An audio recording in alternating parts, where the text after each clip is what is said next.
Chapter 4. The Burden of Power. Excuse me, but we have no information about that boy. We can't simply appoint him as a knight. One of the knights from the tent objected. I concur, Leo added. The captain, still chuckling, responded to the knight a few moments later. I don't see any reason why he can't join. We are currently at war with the demonic empire, and every boy at the age of 15 is required by law to enlist in the army. Besides, he possesses the ability to use ki. Hey everyone, just a quick reminder that I'm completely clueless about what's going on here. Could someone kindly fill me in on the current situation? Leo responded. The captain glanced at Leo, a smile playing on his lips, and said, Oops, my apologies. My name is Orian Leverd, a member of the royal family of Leverd. I am the captain of the Holy Knight sword faction. To put it simply, we are currently engaged in a war with the demonic empire. And as the war progresses, it is your duty to join the army and protect our kingdom. And I mean, if you don't join, you will be put into prison, so yeah, I am pretty sure you don't want that. Leo gives the captain a serious stare before asking, Do you really think I'm scared of being in prison after surviving a week in a dungeon? Of course I am. How can I sign up to become a knight? Good eye like honest man, Orian replied. Accompany this knight who will guide you to the training ground. Since you seem to have forgotten everything, he will enlighten you about Ki. Hurry up and do not disappoint me, Orian said. As Leo left the room, one of the knights turned to the captain, Orian, with a skeptical look. Captain, is that kid trustworthy? He asked, his voice low and cautious. Orian's gaze followed Leo until he was out of sight. He sighed, rubbing his chin thoughtfully before responding. I don't know yet, he admitted. My truth or lie detection skill didn't work on him. His ki is immense and pure, it felt like holy ki, but at the same time it didn't quite feel like it. There's something different about him. The knight frowned, clearly uneasy. So why let him join us? Orian met the knight's eyes with a steady gaze. He doesn't seem like a bad guy. By making him one of us, I can keep a close eye on him. Better to have him where we can see him than wandering around unchecked. We'll learn more about him in time. As Leo made his way to the training ground, his curiosity got the best of him. So, what exactly is Ki? He inquired to one of the knights walking alongside him. The knight glanced at Leo, a hint of surprise in his eyes. You don't even remember that? He responded with a sigh. Ki is a type of energy. This energy is granted to us by our gods. Leo listened attentively as the knight carried on. This world is governed by 3 gods. There used to be 6, but after a great conflict, 3 of them perished. The ki we utilize is known as Holy Ki, bestowed upon us by the Holy God. It possesses unique properties. It enhances our endurance and accelerates our regenerative abilities. With Holy Ki, wounds heal quicker, and we can endure hardships that would shatter ordinary men. Leo nodded, absorbing this newfound knowledge. The knight continued, and as you probably don't remember, there are 3 kingdoms in this world. We're in the Holy Kingdom right now, which is under the protection of the Holy God. Then there's the demonic empire and the land of the dragons. Each of these kingdoms has its own god and their unique ki. Leo's curiosity was sparked. So, the ki of the demonic and dragon kingdoms is distinct from the holy ki?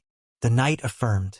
Indeed, the demonic empire harnesses the power of the demonic god. Their ki enables them to manipulate their life force, using it to launch powerful attacks. However, this comes at the expense of their own lifespan, although they can also absorb the life force of others. On the other hand, the land of the dragons is bestowed with the blessings of the dragon god.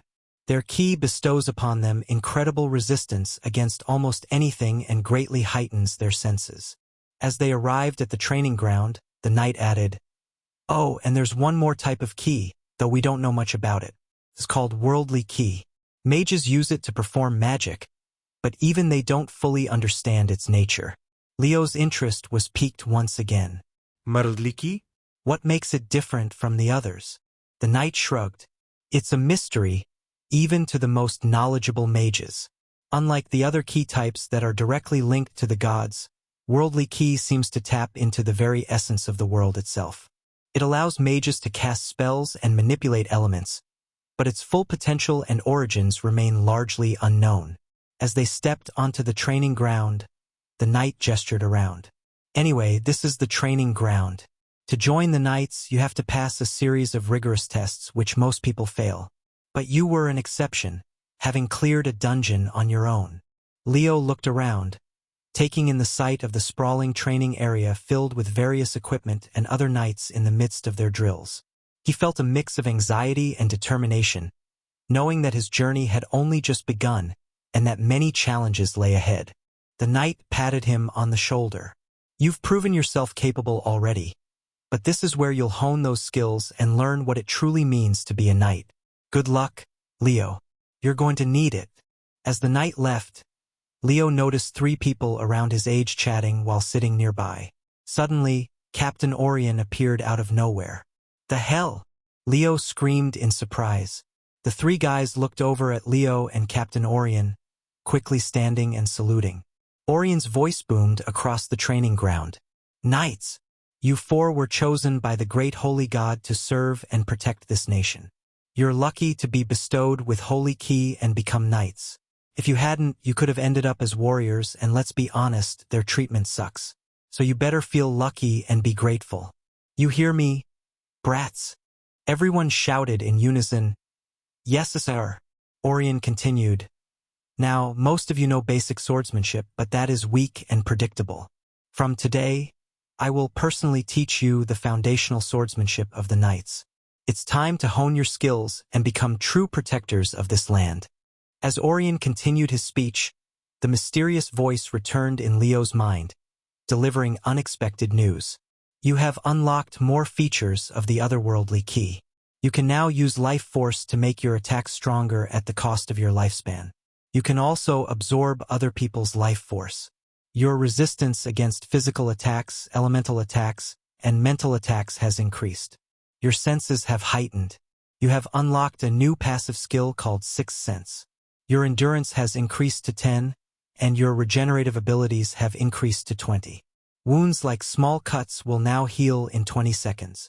Leo was stunned, his mind reeling from the influx of new abilities.